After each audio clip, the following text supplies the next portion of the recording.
Hello, friends. Welcome back to my YouTube channel. My name is Michelle Fondin, and I'm the author of The Empowered Divine Feminine, Becoming an Unstoppable Woman in the 21st Century and Beyond. All of my 11 published books are available in all formats on Amazon. If you're new to my channel, welcome. Thank you for subscribing below. Click on the bell, scroll up to all for all notifications. And thank you for giving the video a thumbs up. I do tarot readings, 30, 60, and 90-minute readings, twin flame, romance, general readings, life path, and purpose. You can book that at my website, michellefondinauthor.com. Welcome to my series on this book, The Empowered Divine Feminine. And we are doing a sub-series within the series. And this sub-series is called, Why Have I Felt Disempowered in Romance, or in my romantic relationships? We, throughout this series, are going to explore the reasons why and the tools you need to be able to regain your power, your inner power, in romantic relationships. Now, if you want to follow along, this is based on the chapter on empowerment in relationships in this book. So if you want to follow along with the series, then go ahead and get this book on any of the formats on Amazon, and you can follow along on this series within a series, because I really believe this is so integral and important to feeling empowered, is feeling empowered in your relationships. And most importantly, it's feeling empowered in romance. I know this firsthand because for decades, I did not feel empowered in romance. Now, like me, perhaps you have felt empowered in many other aspects of your life. You might be thinking to yourself, I'm well educated, I've got a career, I am a really good mother, for example, or father. I have got a handle on my life. I have good friends. I have a home. I have a car. I'm pretty good with my finances. Why is it that I feel so incredibly disempowered when it comes to romance? Let me tell you, first and foremost, you are not alone. I've been coaching people since 2008, but most importantly, I've been coaching people on relationships since 2019. And I got this question over and over and over and over from all types of people from all walks of life. And that question is, why do I feel disempowered in romance when the other aspects of my life are doing fine? And I want to tell you first and foremost that typically this is repairable, okay? So you can have faith throughout this sub-series. I'm going to teach you that this is totally repairable. But the first thing you need to do to understand how you can repair this is to understand the genesis, the origin story of why you feel disempowered in relationships. And to that end, I'm going to tell you two stories from myself, from my life, to give you an illustration on why. Why do I feel disempowered in romantic relationships? And once you understand the genesis, once you understand the origin story of why, when the other parts of your life seem to be going okay, then you have the fuel necessary to fix it. Because if you don't understand the origin, you're never going to be able to fix it. And because it takes a shift in focus to be able to realize what the genesis is, what is the origin of this. And let me say first and foremost that if you think that it is the other person or the other people in your life in romantic partnerships, whether you've been dating and you keep running into the same type of person, or whether you were in a marriage for a long time, or rather, perhaps you have seen patterns in your romantic relationships, even if they were long-term, where you were like, wait a minute, why do I have these patterns in romantic relationships where I feel disempowered. So let me just tell you now that first and foremost, the issue, the problem is not the other person. The issue, the problem is likely to be residing within you. Now, that is not to say that the other person doesn't create the dynamic as well, because as you know, it takes two to tango, right? It takes two or more people to be in a relationship. Like, we know how family relationships go, and when you get a family gathering of people together, there's often a lot of tension and conflict, even when times are good. When times are good, you're still gonna get some sort of tension because you have a lot of different personalities to deal with. But when you're in a romance, you have another person that you're dealing with, and you're dealing with yourself, and that person is dealing with you and dealing with themselves. Relationships do not live in a vacuum. They don't live in isolation. So when I say that the major issue is yourself, and that's what we're going to explore, it's not the other people, the other person, but we need to explore you to get to the origin story. We need to explore you to get to the genesis of the why. Why do I feel disempowered in romantic relationships? And if you're willing to accept that, then you can totally do something about it.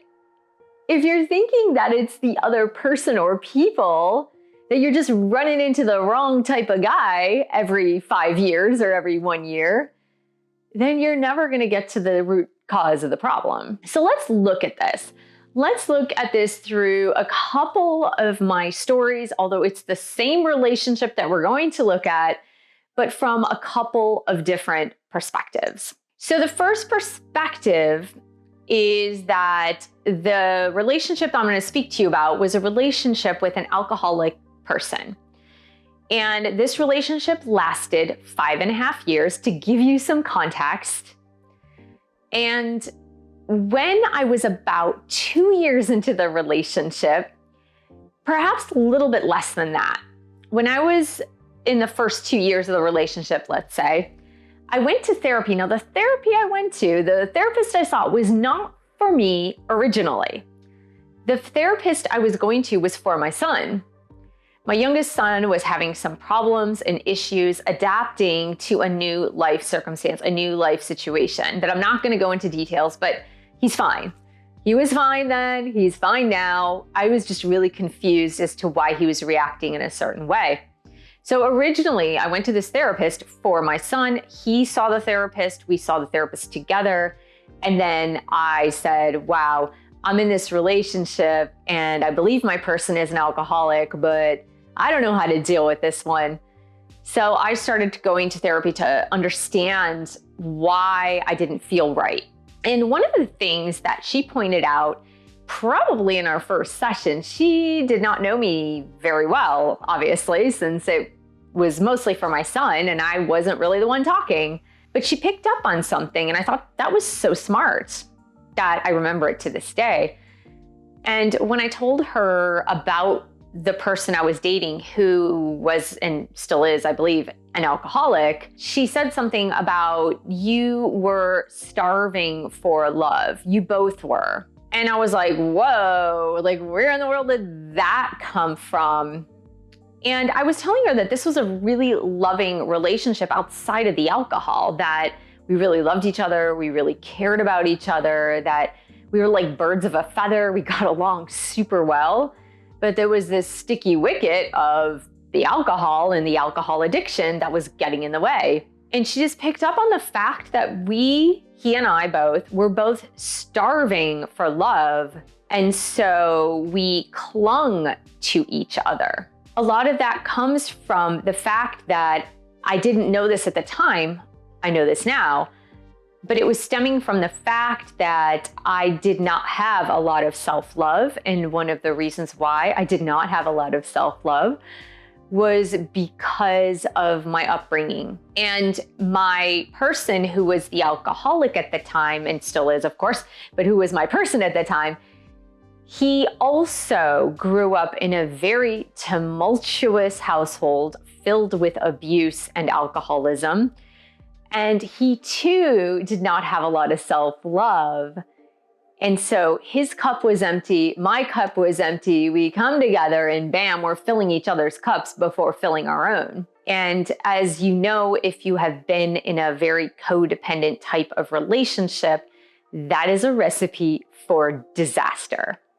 It's just the recipe in and of itself is outlining the disaster. So same relationship, let's go to a very different perspective. The other day, I was at a social event, and for some reason, we got on the conversation of addiction. And as we were sharing stories, I mentioned that I was in a relationship for 5.5 years with an alcoholic. And one of the people that I had just met that night said to me, "You seem like an intelligent woman. You seem like you have your stuff all together. Why in the world would you ever stay in a relationship with someone who is an addict? Why would you do that?" And because I had the good fortune of having reflected upon this for the last 5.5 years, I had an answer for him. And that answer was, it's funny you should say that, because when you consider relationships, they are not black and white. When you consider relationships, they are many colors and many spectrums. And relationships are not all good or bad. There are many shades of gray in between the two opposites. And this person that I was in a relationship with for 5.5 years, who had an addiction problem, was extremely loving and kind, generous, and he was also out of control, a liar, dishonest, deceptive, in denial. But there was some sort of balance the entire time. And so it was really hard during the good times to say this relationship is bad. And in the bad times, it was like, I want to get rid of this, but then the next day it would be good. So that was my first answer. The second answer goes to my origin story, if you think about it. My origin story was, I was raised by a caretaker, and that's all in my book. I was raised by a caretaker who was very much like the alcoholic boyfriend. Now, my primary caretaker was not an alcoholic, but my primary caretaker's behavior was extremely similar to that behavior of the alcoholic. So when the good times were good, they were very good. Meaning my primary caretaker was very caring, really loving, went over the top and was really generous. But when the caretaker decided not to act in that behavior, the caretaker was mean, angry, emotionally abusive, and sometimes physically abusive. But the next day, that caretaker would turn around and be really nice and kind. So you can understand that it took me decades to realize that pattern of behavior. But what it is it's the behavior where you start to calculate in your mind very subconsciously, this is what proper love looks like. And so if your origin story is linked to the way you received love as a child, the way you received love as a young adult or adolescent, and that love fit into a mold, meaning if it was 50-50, good and bad, or if it was really abusive, then really good, then your brain somehow said this is normal. This is the normal way people love you. This is the normal way that you are loved. And so when you detect that as an adult in romance, it makes sense to you. even though it might hurt, even though your logical mind is screaming at you and saying this doesn't make sense, because it is so incredibly hardwired in how you were raised, how you were loved, it's going to make sense for you as an adult.